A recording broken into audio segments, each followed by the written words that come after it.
You're watching The 7 from WATE 6 on your side. Good evening, I'm Bo Williams, and welcome to The 7. Glad you're with us tonight. Let's get a look at the Big 7 stories right now. And topping the list for us this evening, Matthew Heath, a Marine Corps veteran and East Tennessee native who was freed after being imprisoned in Venezuela for over 2 years, was reunited with his family over the weekend. Video shared with WATE by his family shows family members embracing Heath at a hospital in San Antonio, Texas on Sunday. Heath was among 7 Americans freed by Venezuela in exchange for the release of 2 nephews of Venezuelan President Nicolas Maduro's wife, who had been convicted on drug charges. Now, Heath's aunt, Trudy Rutherford, said the family was contacted by the Office of the Special Presidential Envoy for Hostage Affairs and personally spoke with President Biden, who informed them that Matthew was coming home and would undergo a full medical evaluation at a hospital there in San Antonio. It was hard to believe.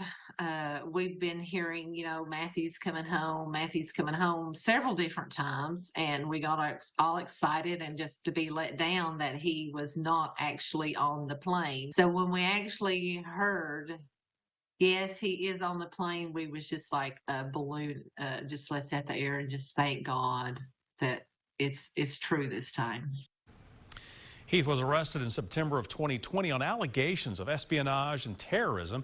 The U.S. State Department disputed the charges and had classified Heath as wrongfully detained. Well, a large group of University of Tennessee students camping outside a downtown apartment complex hoping to have a home, not for this year, but the next school year. 6 on Your Side reporter Paige Weeks has been following this story for us and has more with how we got here. Bo, several students tell me this is due to UT accepting a record number of freshmen. They say it's led to fierce competition and extreme last resorts. Many of these students, especially those at the front of the line, will spend their second night here on the street. The reason? They say this apartment offers them the ability to walk to class instead of driving. According to students, parking on and around campus has become a nightmare. In fact, it's so bad, many say they have to arrive to campus hours before their class starts. They're admitting so many students, and there are no actual options, because if you live across the river, which is the other option, then you have to drive like an hour early for every class. And parking's even worse. Parking is even worse. So bad. Like, there just aren't enough options. And so, you got to do what you have to do. Caroline and her friend aren't alone. You can hear from more UT students right now on WATE.com. Reporting in Knoxville, Paige Weeks, WATE, 6 on Your Side. Bo? All right, next on the Big 7, it was a big day in Jacksboro after most of its police department walked off the job and quit. This is according to Jacksboro's town attorney. A shakeup leaves the small town with just 2 people on its police force right now, one of them the newly appointed chief.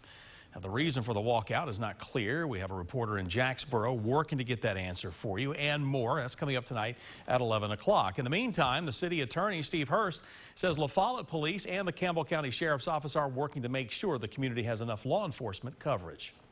Now, Hurst telling us, quote, safety of the citizens of Jacksboro is the top priority right now, end quote. Next on the 7 for us, an Oneida doctor behind a medical practice that's the center of a drug overdose death investigation has been sentenced to more than 3 years in jail. Dr. David Bruce Coffey pleaded guilty in April to distributing oxy outside of his medical practice. He also pleaded guilty to a charge of using money for an illegal act.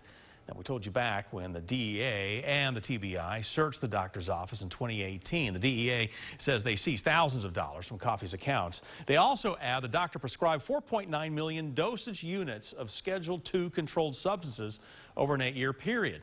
Now, Coffey will spend 40 months in jail and will have to pay around $500,000 in fines, and the court recommended 500 hours of substance abuse treatment. Continuing our Big 7 coverage for you tonight, a state lawmaker from East Tennessee says he is facing cancer. Senator Ken Yager revealing his diagnosis today on Twitter. Yager wanting his constituents to know that he has been diagnosed with prostate cancer, saying he has a great team of doctors and a good course of treatment. The District 12 Republican going on to write that he and his wife are in good spirits and are optimistic. Yager saying his schedule will be interrupted occasionally, but he is looking forward to an active legislative session.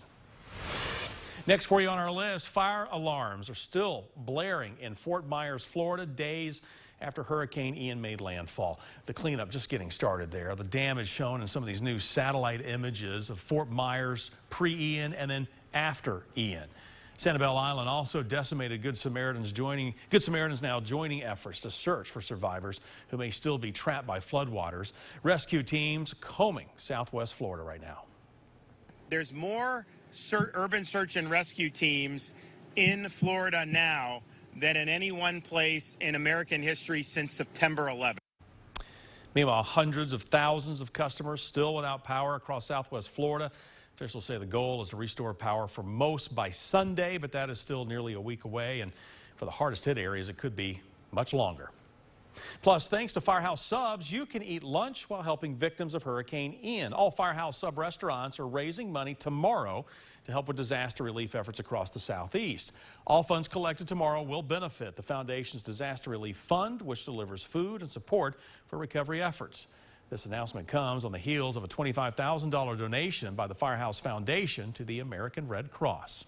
And don't forget, if you are looking for a way to support those affected by Hurricane Ian, WAT is partnering with the American Red Cross to collect donations. Simply scan the QR code on your screen to donate, or you can also text the words Red Cross to the number 90999.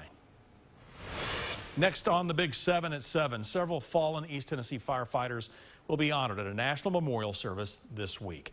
You know, every day firefighters put their lives on the line to respond to calls. Sometimes, unfortunately, they lose their lives, and it's their sacrifices that are honored by the National Fallen Firefighters Foundation.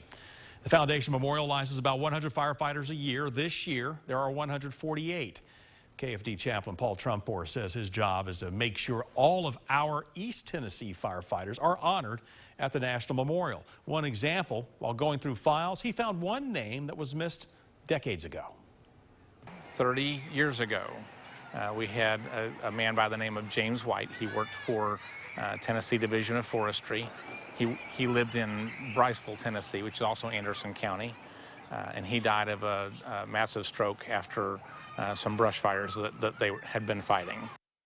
Trumpor says White will not be forgotten along with the rest of our East Tennessee fire heroes. This year, a total of 5 Tennessee firefighters will be honored at the National Memorial Service this weekend.